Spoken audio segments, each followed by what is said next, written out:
Assalamualaikum warahmatullahi wabarakatuh. Sebelumnya, kami dari kelompok 8 mata kuliah Sistem Operasi Program Studi Rekayasa Perangkat Lunak Kampus UPI di Cibiru. Di sini kami akan mempresentasikan atau menjelaskan mengenai algoritma multilevel feedback queue.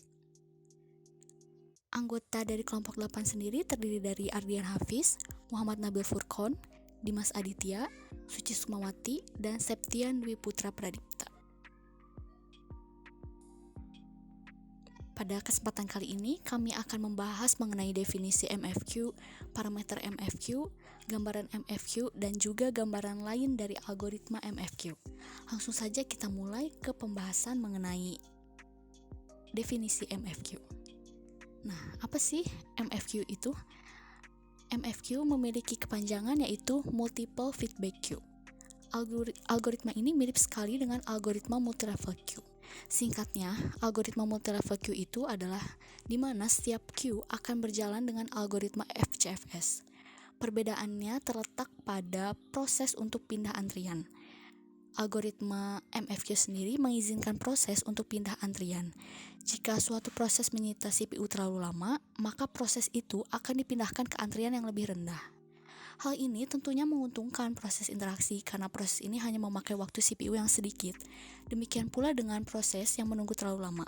Proses ini akan dinaikkan tingkatannya.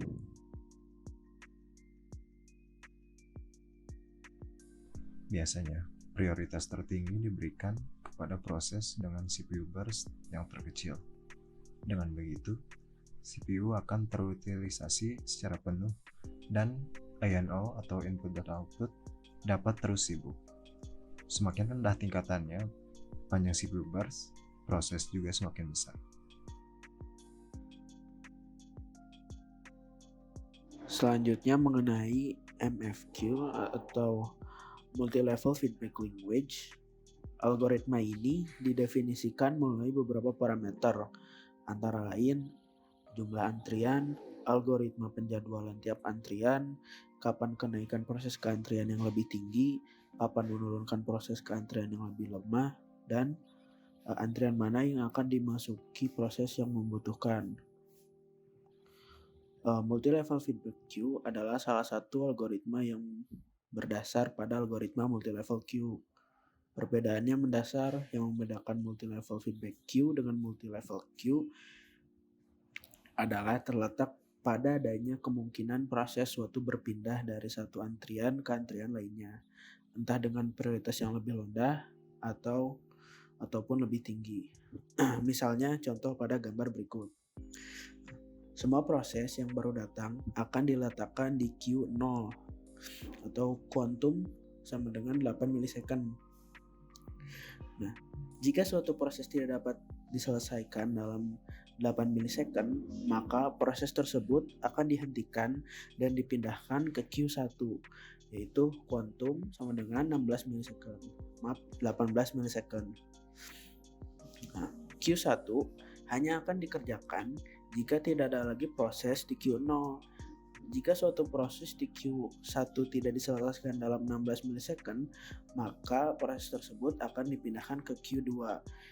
Q2 akan dikerjakan bila Q0 dan Q1 kosong dan akan berjalan menggunakan algoritma FCFS.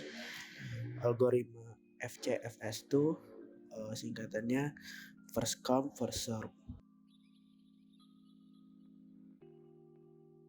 Berdasarkan penjelasan tadi, terlihat bahwa ada kemungkinan terjadinya perpindahan proses antar queue.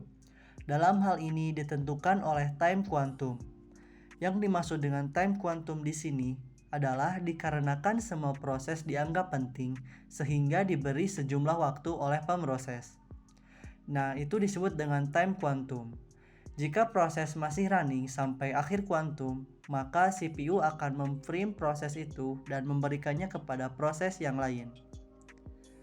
Namun, dalam prakteknya, penerapan algoritma multi-level feedback queue atau disingkat dengan MFQ akan diterapkan dengan mendefinisikan terlebih dahulu parameter-parameternya, yaitu seperti jumlah antrian, algoritma internal tiap queue, aturan sebuah proses naik ke antrian yang lebih tinggi, aturan sebuah proses turun ke antrian yang lebih rendah, antrian yang akan dimasuki setiap proses yang baru datang.